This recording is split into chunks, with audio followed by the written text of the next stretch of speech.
Hello, hello, bienvenue sur le podcast Les choses de la vie. Les choses simples sont belles, partageons des ondes positives et profitons pleinement de chaque instant que nous offre la vie. J'espère que mon contenu te plaira et je te dis à très vite. Il y a des sujets qu'on évite.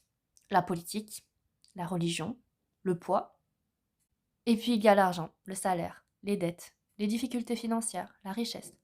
On n'en parle presque jamais vraiment. Et quand on en parle, c'est souvent dans la honte ou dans la comparaison. Aujourd'hui, on essaie de comprendre pourquoi l'argent est si chargé émotionnellement et ce que ça nous coûte de ne pas pouvoir en parler. L'argent n'est jamais juste de l'argent, parce que l'argent est rarement un sujet neutre. Il est associé à des valeurs profondes. La sécurité, la liberté, la réussite, la valeur personnelle, la honte, le pouvoir. Selon le contexte dans lequel on a grandi, l'argent peut signifier des choses très différentes.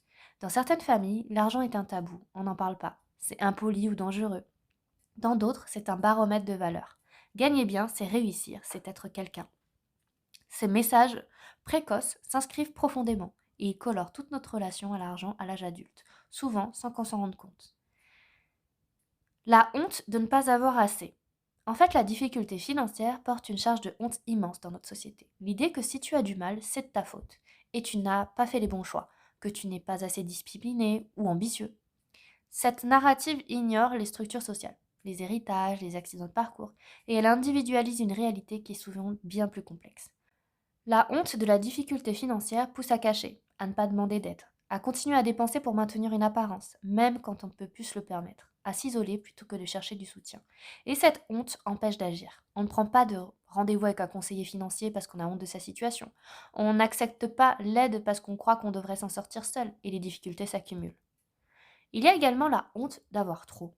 Le phénomène inverse, qui existe, on en parle encore moins. La culpabilité d'être à l'aise financièrement, surtout dans un contexte d'inégalité visible, ne pas oser parler de ses revenus, de ses vacances, de ses projets, la peur d'être perçu comme arrogant ou de créer de la distance avec les autres.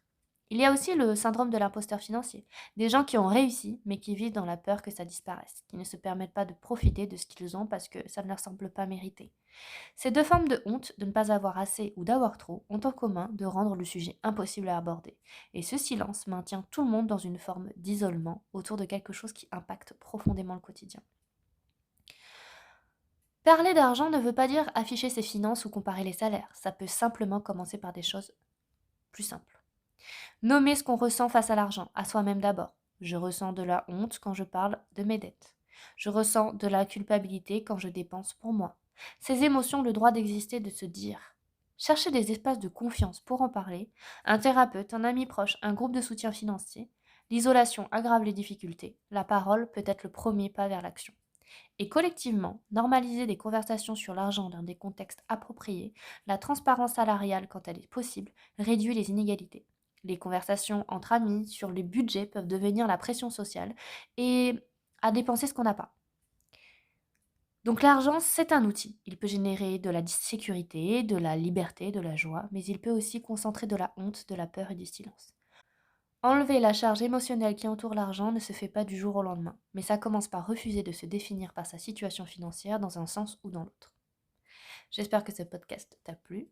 Je te dis à très vite et en attendant, prends bien soin de toi.